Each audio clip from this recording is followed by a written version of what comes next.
भोले बाबा के संग हैं सती, पर गोस्वामी जी कह रहे हैं कि सुनी महेश परम सुख मानी। सती साथ में है पर सती ने सुना। और अगर सुनना हो ना तो सबसे पहली शर्त है परिचितों के साथ मत बैठो। परिचित जरूर कान में कुछ खुसर फुसर करेंगे, अनजानों के साथ बैठो, जरूर तुम्हारी वृत्ति को बिगाड़ेंगे। यही पूछ लेंगे अकेली आई हो कि वो भी साथ में आए हैं, और फिर तुम कहोगे यहाँ आए तो हैं, बाहर ही से चले गए, उनको कथा वथा में कोई रुचि है नहीं। फिर पोते कितने हैं, कौन सी क्लास में पढ़ते हैं? हाँ, प्रपंच शुरू हो गया ना। कथा में हैं पर कथा में क्या ऐसा नहीं हो सकता कि कथा श्रवण की जाए और ये संकल्प लिया जाए कि 3 घंटे मौन रहेंगे, 3 घंटे मौन। और ये जो आपका बच्चा समय समय पे रोता रहता है ना, ये आपका मोबाइल, इसको घर रख के आ सकती हो? कहोगे दीदी माँ इतनी बड़ी सजा क्यों दे रही हो, सेल्फी फिर कैसे खींचूंगी? बात ये नहीं है, बात ये कि आप जिस चीज को दो तो पूरा दो। अगर मैं कथा में हूं तो फिर कथा मुझ में है और मैं कथा में हूं, फिर कोई नहीं है मेरे पास, फिर कोई बातचीत नहीं है। और इस दृढ़ता के साथ कथा श्रवण कर रहा, अब इधर झांक रहे हैं, उधर झांक रहे हैं, उसको देख रहे हैं, उसको देख रहे हैं, ये कथा सुनने की वृत्ति तो नहीं है। सन्नद्ध होकर, दत्त चित्त होकर, मन बुद्धि चित्त मति सब सब सब सब तन्मय हो जाए। हम और आप तो साधारण लोग हैं, भगवान के साथ हैं सती, उनको कथा में मन नहीं लग रहा। क्यों? क्योंकि महात्मा ने दंडवत प्रणाम कर लिया। महात्मा नीचे बैठ गए और उनको ऊपर बैठाया। तो सती को लगा ये तो ऐसे ही है खड़िया पलटन बाबा जी, ये तो यूं मेरे भोले बाबा के सामने बिछ बिछ जा रहे हैं, इनमें तो कुछ खास व्यक्तित्व नहीं है, कुछ पर्सनैलिटी भी तो होनी चाहिए। सती का ये दिमाग क्यों है? क्योंकि बहुत कुछ हमारा हम में नहीं है। अगर आप कहती हो ना कि मैं बड़ी गोरी, बड़ी चटक मटक, तो इसमें आपका कुछ नहीं लेना देना, ये आपके माँ पिता का प्रसाद है। अगर आपकी कद काठी ज्यादा बड़ी है, लंबे हो, तो इतराने की जरूरत नहीं है, आपके दादा दादी माता पिता से प्रसाद मिला है। और अगर ठिंगे हो तो अपराध बोध में दबने की जरूरत नहीं है, ये भी माँ पिता का ही प्रसाद है। और बहुत बुद्धिमान हो तो इसमें भी इतराने की जरूरत नहीं है, क्योंकि कुल परंपरा में बुद्धिमता चली आ रही है, उसका प्रसाद आपको मिल गया। और थोड़े बुद्धू हो तो ये फिक्र करने की जरूरत नहीं है, पहले बुद्धू रहे होंगे, उन्होंने एक और बुद्धू पैदा कर दिया, इसमें हमारा कोई दोष, कोई चीज हमारे पास है नहीं, याद रखिएगा। और यहां तक कि स्वभाव भी, आप कैसे बैठते हो, कैसे खाते हो, कैसे उठते हो, इसमें भी आपके दादा परबाबा छिपे हुए हैं। आपकी नाक आपके दादाजी जैसी नहीं है, आपके भीतर भी दादाजी चढ़े बैठे हैं आपके स्वभाव में। और ये जो सती व्यवहार कर रही है ना, ये दक्ष की प्रवृत्ति है ऐसी। सती को अभिमान है अपने बड़े कुल का। और किसकी पुत्री है वो, बोलो ना? वो दक्ष जो अभिमान के शिखर पर बैठे थे, प्रजापतियों के अध्यक्ष। और ये पद बड़े खतरनाक चीज होती है। क्या होता है? पद पे चढ़ के गुमान हो जाता है, वो बौर आ जाते हैं लोग। आपके यहाँ पेड़ों पे जब बौर आते हैं उसको क्या बोलते हो? बौर क्या बोलते हैं? मध्य प्रदेश में क्या बोलते हैं? बेर कहां से आ गए?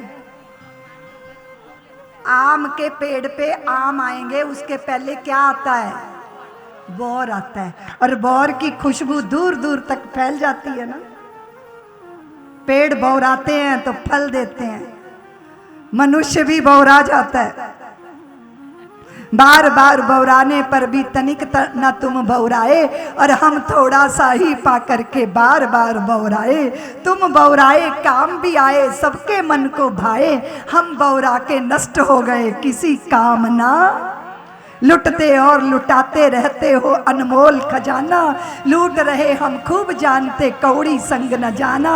काश कभी मेरा मन भी तेरे जैसा हो जाए, अहंकार के पात पात पतझड़ बनकर झर जाए।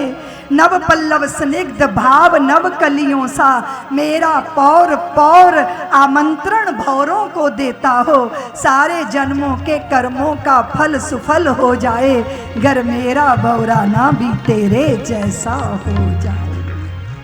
हाँ, थोड़ा सा पद पाया, प्रतिष्ठा पाई, थोड़ा अखबार में छप गए, फेसबुक पे थोड़ा लाइक ज्यादा मिल गए, तो इतरा के चलता है। हाँ, यहाँ सती को अभिमान है बड़प्पन का, क्योंकि बड़े बाप की बेटी है ना, और मायके की माया तो भारतीयों की स्त्रियों के सर पे चढ़ी रहती है। मायके की माया कथा में आई पर कथा सुनी नहीं, और हम जान जाते हैं, आप लोग भी आके बैठ जाते हो ना, हम आंखों से समझ जाते हैं कि सुन रहे हो या फरार हो।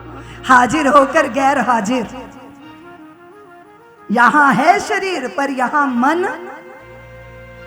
सुनी कथा सती ने, नहीं नहीं नहीं, सुनी महेश, गए दोनों, बैठे हैं दोनों, पर सती नहीं सुन रही। सुन कौन रहा है? और उन्होंने सुनी, पुलकित हो गए गात, रोम रोम गदगद हो गया, हृदय आनंद से भर गया। ऐसी मधुर कथा श्रवण की।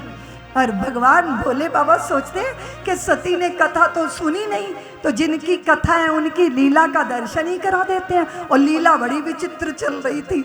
जानकी जी का अपहरण हो गया था, और राम जी वृक्षों से, वल्लरियों से, वनस्पतियों से पूछ रहे थे कि मेरी खग मृग मधुकर श्रेणी, तुम देखी सीता मृग नयनी। वृक्षों से पूछ रहे हैं, ये वल्लरियों वनस्पतियों से एक साधारण कामी पुरुष जैसा व्यवहार कर रहे हैं। और देखो मेरे भोले बाबा कितने भोले हैं, वो इनको दंडवत प्रणाम कर रहे हैं। ये दंडवत प्रणाम के योग्य हैं। और भगवान शंकर वो देखते हैं, दर्शन करते हैं, तो उनके गात रोम रोम पुलकित हो जाते हैं। भरी लोचन छवि सिंधु निहारी, कुसमय जानना कीन चिन्हारी। जय सच्चिदानंद जग पावन, अस कह चलियो मनोज न सावन।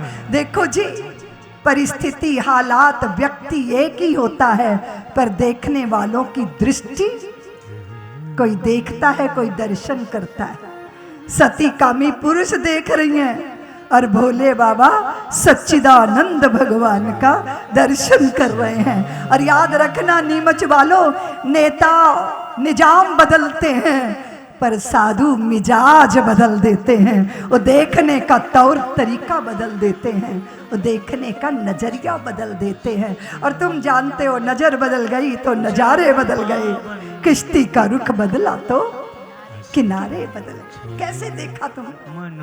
सती ने जैसा देखा वो देखना अच्छा नहीं था। संशय से भरा हुआ चित्त, संशय। और आप जानते हो कि संशय को पंछी कहा है रामचरितमानस में। राम कथा सुंदर करतारी, संशय विहग उड़ावनहारी। अगर बहुत पंछी आ जाते हैं ना, तो श्रद्धा का पूरा खेत चुन लेते हैं। इसलिए राम कथा की ताली बजनी चाहिए, ताकि संशय के सारे पंछी भाग जाए। और हुआ क्या? हुआ क्या? भगवान ने कहा, तुम्हारे मन में संदेह है तो जाओ परीक्षा ले लो। जिनकी प्रतीक्षा करनी चाहिए उनकी परीक्षा लेने सती चली गई। जब आपका बस ना चले ना, तो आंखें मूंद लेनी चाहिए भोले बाबा की तरह, भोले बाबा ने निश्चय किया, क्या किया? होई सोई जो राम रचि राखा, को कर तरक बड़ा मैं साखा। होई सोई जो राम रचि राखा, को कर तरक बड़ा मैं साखा। होई सोई जो राम रचि राखा, को कर तरक बड़ा मैं साखा। अस कह लगे जपन हरि नामा, गई सती जा प्रभु सुख राम। अस कह लगे जपन हरि नामा, गई सती जा प्रभु सुख राम। सती गई हैं भगवान के दर्शन करने, लेकिन दर्शन नहीं, परीक्षा लेने गई। और सती ने एक बहुत विचित्र काम किया कि सीता का भेष धारण कर लिया। आप साधु भेष धारण करो पर साधुता न हो तो शोभा देता है। बोलो देवियों, सती हैं अभिमानिनी, अहंकारी, संशय से भरी हुई। भगवान की जहां श्रद्धा है वहां झुक नहीं सकती, और सीता बन गई। और सीता तो भेष बना लिया, पर सीता का शील कहां से लाएंगी? आगे आगे आगे आगे चल रही हैं, आगे आगे। जैसे राम जी ने सीता के भेष में सती को देखा तो हाथ जोड़ लिए, प्रणाम किया। जोरी पानी प्रभु कीन प्रणाम, पिता समेत लीन निज नाम। मैं दाशरथी राम, देवी सती आपको प्रणाम करता हूँ। आप यहाँ अकेली इस वन में क्या कर रही हैं? कहो देवी, वृषकेतु कहाँ है? वो कहाँ समाधि लगाए बैठे हैं? वो कहाँ अमृत की वर्षा कर रहे हैं? वो कहाँ जीवों का कल्याण कर रहे हैं? कहो बहोर, कहाँ वृषकेतु? विपनि अकेल फिरहु के ही केतु। कुछ जगह होती हैं जहाँ अकेली जाओगी तो पूछा जाएगा। किसी पार्टी में नख सिख तक श्रृंगार करके अकेली पहुंच जाओगी तो लोग पूछेंगे, अकेली क्यों भटक रही हो? कहाँ है वे आपके? कहाँ है वो? जंगल में अकेली भटकोगी तो लोग पूछेंगे, कहाँ है आपके पतिदेव? बहुत सारी स्त्रियां इस मर्म को समझ नहीं पाती। उनको अपने गुण का, विद्या का, पढ़ाई का, पैसे का इतना दंभ हो जाता है।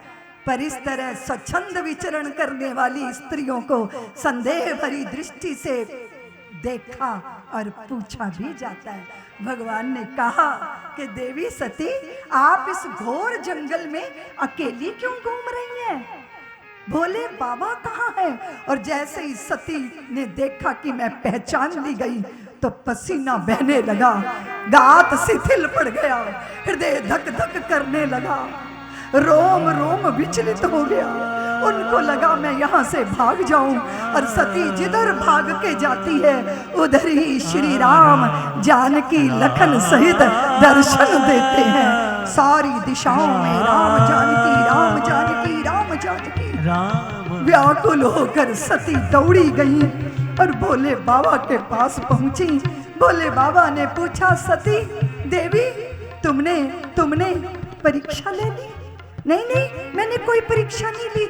जैसे आपने प्रणाम किया था ना, मैंने वैसे ही प्रणाम कर लिया। देखिए, जब व्यक्ति झूठ बोलता है, उससे गलती होती है तो वो ऐसे ही लुढ़कता चला जाता है जैसे शिखर से व्यक्ति का पैर फिसला और वो नीचे नीचे खाई तक जब तक नहीं पहुंच जाएगा। पहली गलती, सती ने मन से कथा नहीं सुनी। दूसरी गलती, भगवान की परीक्षा लेने गई। तीसरी गलती, सती ने सीता का भेष धारण किया। चौथी गलती, भोले बाबा ने जब पूछा तो सत्य नहीं बोली। कहा आपने जैसे प्रणाम किया था ना, मैं वैसे ही प्रणाम करके चली आई। और भोले बाबा ने देखा कि दर्शन का परिणाम ये नहीं होता।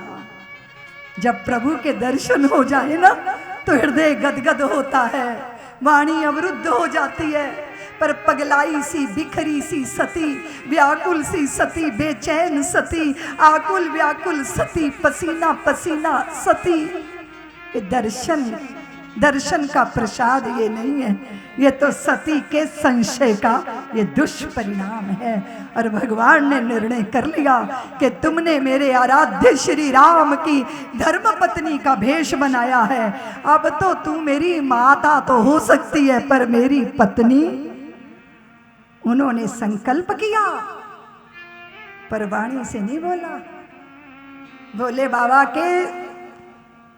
बाबा के इस उदारता का दर्शन करो नीमच वालों।